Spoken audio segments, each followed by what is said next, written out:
Hello, everybody, and welcome to another episode of Nine Talks Podcast. Today, we're going to be talking about the Rúben Amorim's press conference and all things he had to say. Excuse me. It came a pretty much early press conference for him. I guess it's because of the trip tomorrow for the game at Nottingham Forest. But we're going to talk about it. Amorim's press conference, and we're going to break it down into the nitty-gritty, into the details. He faced the media ahead of match tonight's trip to City Ground. To the City Ground, and once again, the Portuguese coach showed his tactical depth, humility, and quiet authority. This time, he is preparing to face Nottingham Forest side, led by Sean Dyche, a man known for his intensity, structure, and old-school footballing principles. While Dyche has only managed 2 games since replacing Ange, Amorim isn't taking any chances. In fact, he's gone, back to video archives, studying not just Dyche's recent Forest matches, but also his past games from Everton and even his own sporting days, all to gain a tactical edge and a knowledge of how Dyche plays. Let's break down everything Rúben Amorim has said ahead of the Forest game, from team news to tactical preparation to reflections on his first year at Old Trafford and his surprisingly respectful yet witty take on Sean Dyche's past comments. Rúben Amorim, this is the first part of the press conference. Tomorrow might see the embargoed one, but we're not reacting to the embargoed one. We just post it on our channels. But what you can see is a man who is actually measured in his way. And he was a little bit calmer in this one compared to the last one, where he was a bit chatty and laughing and all of that. But this time around was a bit calmer. But first of all, we talk about the first section of this whole press conference was with the team news and Lisandro Martínez update. Amorim opened the press conference with some positive news and a bit of a humor when asked about Lisandro Martínez's fitness, and he smiled and said, he wants to go to this one. He's not going to this one. It's going to take time. He started training with us, but we had to change some things in the exercise for him. Slowly, he's going to get better. That's classic Amorim, honest but patient, and he knows Martinez brings grit and personality, but he won't rush his recovery. He also continued by saying it's really good. He gives us the edge in every training session, and that's really good for us. The rest of the guys, we have one more day, and I don't know about Harry Maguire, but I think the rest are fit, and that is pretty much straightforward. The update means that United will likely go into the Forest game with a near full fit squad, minus Martinez and possibly Harry Maguire, as Amorim continues to manage player loads carefully after a demanding start to the season and playing top teams in the beginning of the season. Now, the next one is a year in charge. We're going to talk about Amorim's year in charge. We're also going to talk about, his honest reflection on how he has performed in the year. This weekend also marks a major milestone. 1 year since Rúben Amorim became Manchester United head coach. And when asked about the journey, he reflected so far, and he says, he didn't sugarcoat it. He said it was a journey, a big journey. It was tough, really tough. Good moments, bad moments. I learned a lot, and even in my lower moments, I found out that I can stick with the things I believe, and that's a good thing. That's deeply personal, a very deeply personal insight about Amorim's mindset. He's admitting that managing Manchester United, one of football's most scrutinized jobs, has tested him like never before, but more importantly, it has refined him. He also added that today the answer is different from 3 weeks ago. It's one of the biggest honors in my life to be here, and I want to continue here for many years. And long way continue. I want him to continue here for years. I want him to develop the team and build the team and evolve with the team and build the team in his own image and all that. Which takes us to the next section of this press conference, where he talked about Sean Dyche's Forest, faces Sean Dyche's Forest, the preparation through in history and all of that. When asked about facing Sean Dyche's new look Nottingham Forest, Amorim gave an answer that revealed his meticulous preparation for the game. He stated that more or less, I watched the last game, basically when they were asking him about the So when asked about the game, he said, more or less, I watched the last game. It was one of the first ones we won here, referring to the 4-0 win over Everton last December. He also said, but if you look at the result, it should not be that result. We were lucky that day. So basically very honest, kind of a self-awareness, which is kind of rare. Even in victory, Amorim is willing to admit that when fortune played its part, admitted when fortune played its part and stuff. So he says he went on to explain how he's studying Dyche's evolution. He said, I watched the games against Porto and Bournemouth. The style is similar, just with different characteristics. I even watched one game pre-season with Sporting to try and understand how he played. That's vintage Amorim, obsessively detailed. He's looking for patterns, habits, small nuances in Dyche's setups that could make a difference on a match day. So basically, he knows what is coming, and he says he can change characteristics with the talent they have, especially Gibbs White, Anderson, that's Elliot Anderson, Hudson-Odoi, very good players. We need to be prepared for a different game. Against Brighton, we had space to play. We won't have that space this time.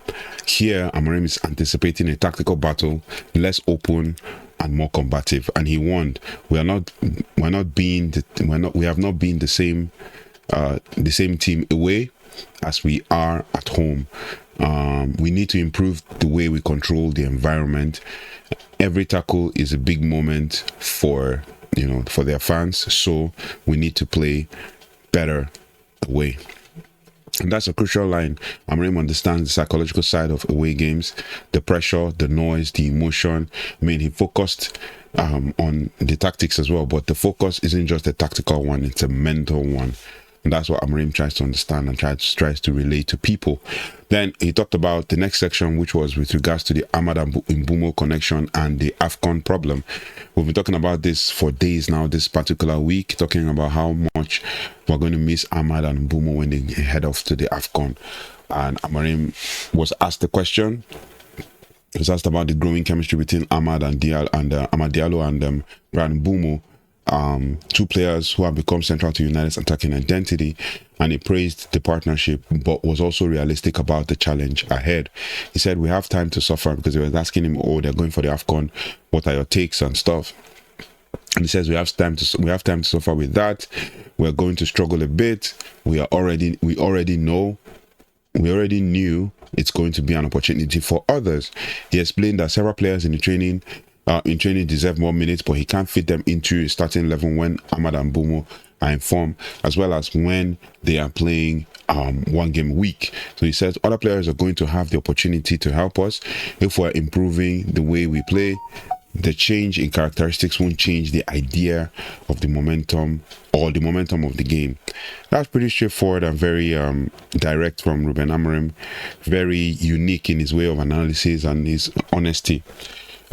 He says also in planning, in analyzing this planning, he says in short, his planning continuity, not panic. Basically, the system won't change because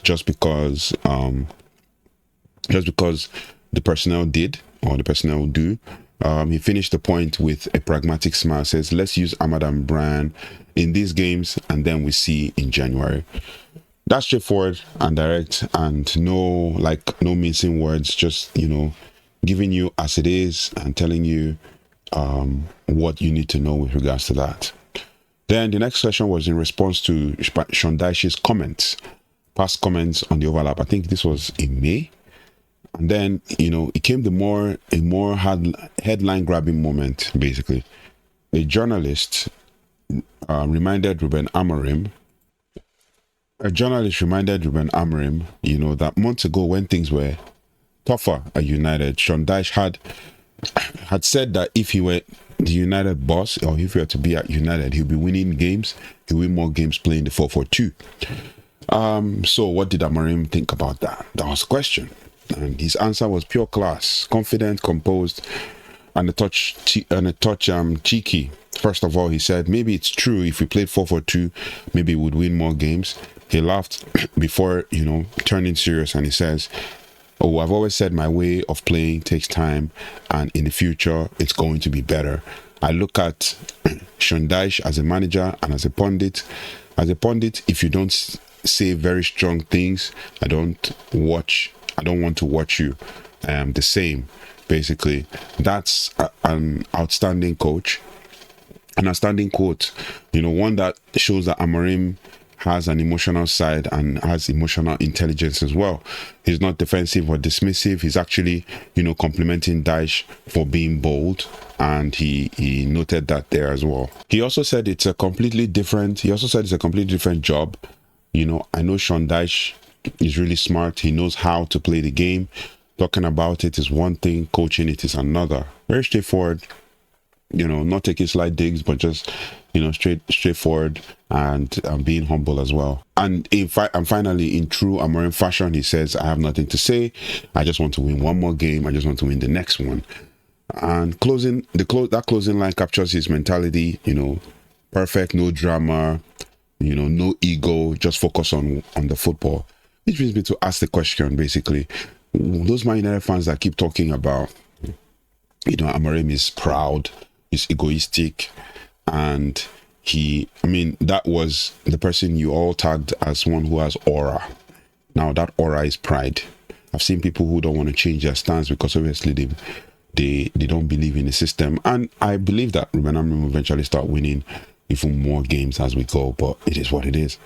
Now, to summarize everything, Amorim's growth and United's mental evolution, as the press conference wrapped up, actually the first part of the press conference, one thing became very clear, that Rúben Amorim has grown into this job.